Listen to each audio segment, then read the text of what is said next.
Genetics का next lecture है cell division meiosis. तो म्यूसिस की अगर अपने बात करें तो 1905 में फार्मर एंड मूरे के द्वारा टर्म म्यूसिस जो था वो दिया गया था। अगर एक सेल म्यूटिक डिवीजन करती है तो उसके फलस्वरूप हमें 4 डॉटर सेल्स जो हैं वो प्राप्त होती हैं। क्वेश्चन देखो, 2 cells are formed due to meiosis, गलत बात है, यहाँ पे 4 सेल्स बननी चाहिए, तो आंसर आ जाएगा फॉल्स। उसके बाद देखो, meiotic cell divisions are required to produce 100 pollen grains.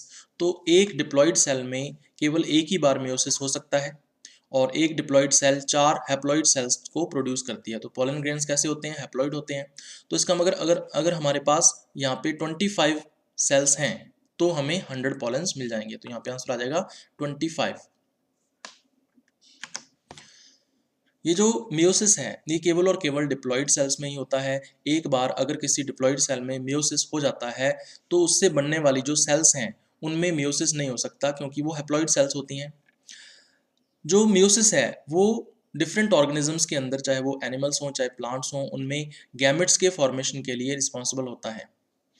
इसमें अगर नंबर ऑफ क्रोमोसोम्स की बात करें तो पेरेंट सेल के अंदर जितने नंबर ऑफ क्रोमोसोम्स होते हैं, जो बनने वाली डॉटर सेल्स हैं उनमें नंबर ऑफ क्रोमोसोम्स रिड्यूस्ड हो जाते हैं, लगभग हाफ हो जाते हैं। फॉर एग्जांपल जैसे इस डायग्राम के अंदर शो किया गया है, एक डिप्लॉइड सेल है, उसमें पहले मियोसिस फर्स्ट होगा फिर मियोसिस सेकंड होगा। जब मियोसिस फर्स्ट होता है तो 2n से जो क्रोमोसोम नंबर्स हैं वो कम होके n रह जाते हैं।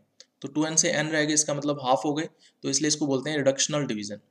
उसके बाद फिर जो मियोसिस सेकंड है वो माइटोसिस की तरह ही होता है क्योंकि जो नंबर ऑफ क्रोमोसोम्स हैं वो इक्वल रहते हैं। तो आप देख सकते हो n सेल्स जो हैं इनमें डिवीजन होता है और n सेल्स ही डॉटर सेल्स जो हैं वो बनती हैं। तो इसका मतलब इसको हम लोग बोलेंगे इक्वेशनल डिवीजन। क्वेश्चन देखो, reduction cell division is known as.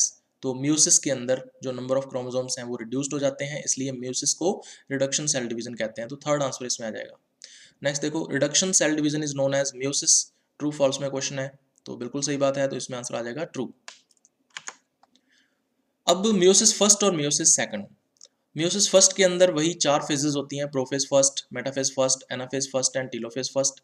Meiosis second के अंदर भी 4 फेजेस होती हैं, फिर prophase second, metaphase second, anaphase second और टीलोफेज सेकंड। सबसे पहले हम लोग म्यूसिस फर्स्ट की बात करेंगे, तो इसमें 4 फेजेस के बारे में हम लोग पढ़ेंगे, prophase first, metaphase first, anaphase first and telophase first. सबसे पहले प्रोफेज फर्स्ट की बात करें तो ये लॉन्गेस्ट फेज़ है, इसका मतलब बहुत ज़्यादा टाइम ये कंज्यूम करती है और इसके अलावा ये मोर कॉम्प्लेक्स है, मतलब बहुत सारी ऐसी एक्टिविटीज़ हैं या प्रोसेसेस हैं जो इस फेज़ के अंदर होते हैं जो इसको जटिल या कॉम्प्लेक्स बनाते हैं। तो इसको 5 स्टेजेस के अंदर डिवाइड किया गया है आगे, leptotene, zygotene, pachytene, diplotene and डायकिनेसिस।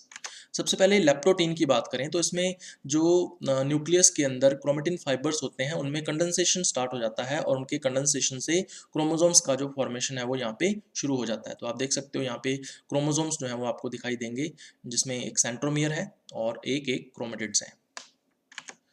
उसके बाद दूसरी आती है जाइगोटीन। जाइगोटीन में क्या होता है, जो होमोलोगस क्रोमोसोम्स होते हैं वो पेयरिंग करना स्टार्ट कर देते हैं एक दूसरे के साथ, और जब पेयर बन जाता है तो उसको साइनेप्सिस बोल देते हैं। अब इस साइनेप्सिस के अंदर दोनों होमोलोगस क्रोमोसोम्स के बीच में फाइबर्स का, प्रोटीन के फाइबर्स का बना हुआ एक कॉम्प्लेक्स बन जाता है जिसको हम लोग साइनेप्टोनीमल कॉम्प्लेक्स बोलते हैं। इसी साइनेप्टोनीमल कॉम्प्लेक्स की हेल्प से आगे चलकर क्रॉसिंग ओवर होगा। तो आप देख इसमें होमोलोगस क्रोमोसोम्स क्या होते हैं ये आपको पता होना चाहिए।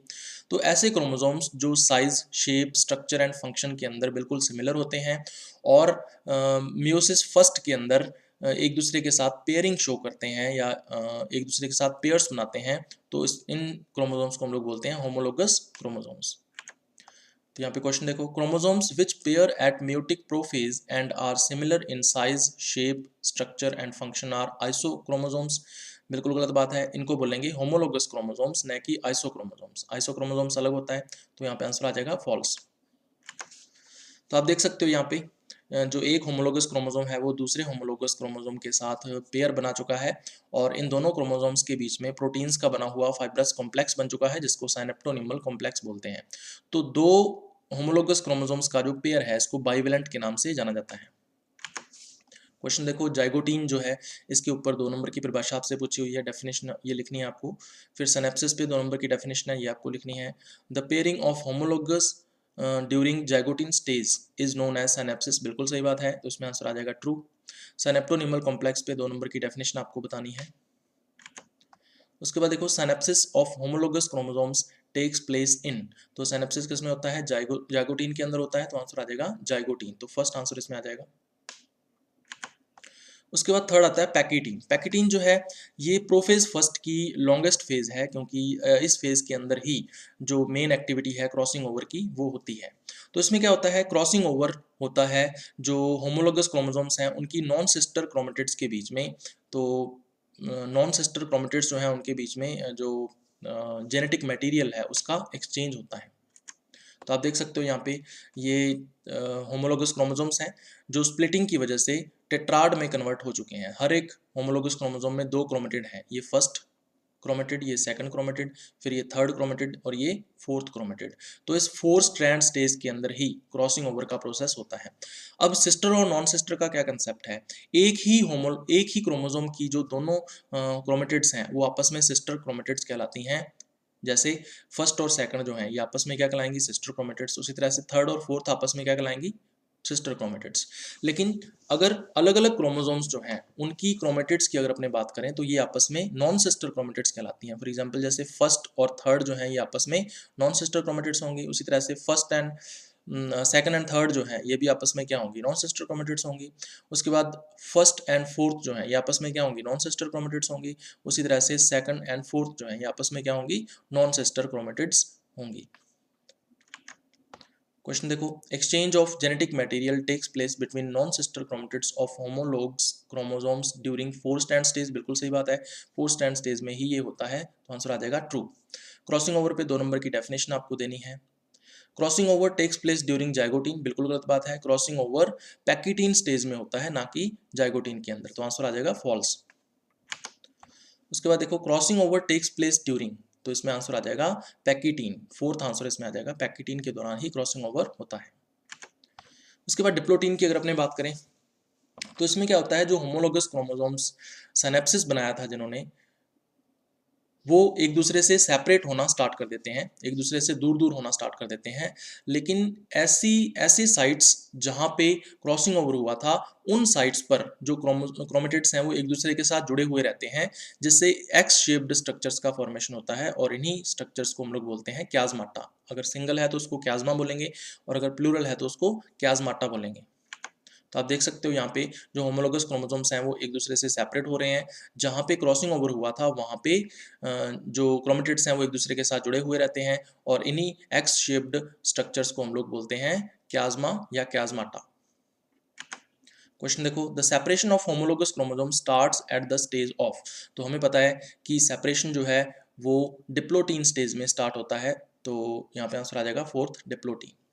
उसके बाद explain development during pachytene and diplotene stage, तो ये 4 मार्क्स में आपसे क्वेश्चन पूछा हुआ है, तो ये आपको एक्सप्लेन करना है।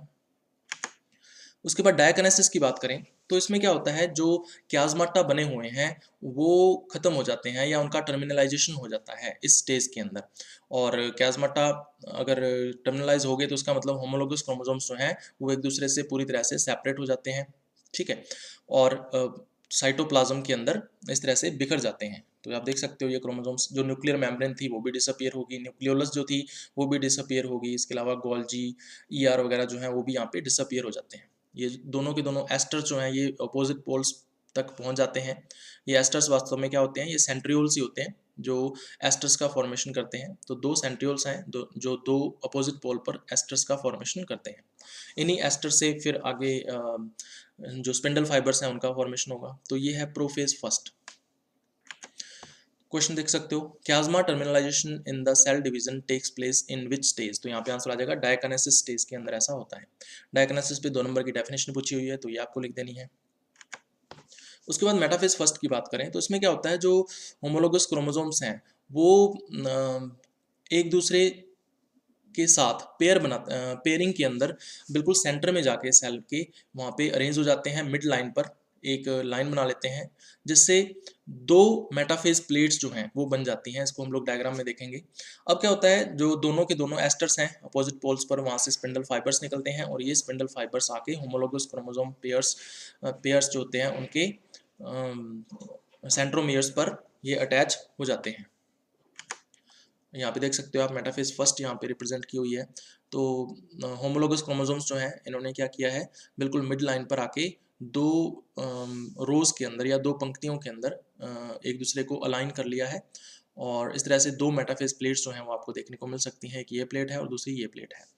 और अब क्या होगा, जो एस्ट्रस एंड अपोजिट पोल्स के वहाँ से स्पिंडल फाइबर्स आएंगे और इन होमोलोगस क्रोमोसोम्स पर आके अटैच हो जाएंगे, इनके सेंट्रोमियर पर अटैच हो जाते हैं। तो ये मेटाफेज फर्स्ट है। उसके बाद एनाफेज फर्स्ट की अगर अपने बात करें तो इस फेज में क्या होता है, जो स्पिंडल फाइबर्स हैं उनमें कॉन्ट्रैक्शन होता है, और कॉन्ट्रैक्शन होने की वजह से जो होमोलोगस क्रोमोसोम्स हैं वो अपोजिट पोल्स की तरफ मूव करना स्टार्ट कर देते हैं, यानी कि एक दूसरे से सेपरेट होना स्टार्ट कर देते हैं।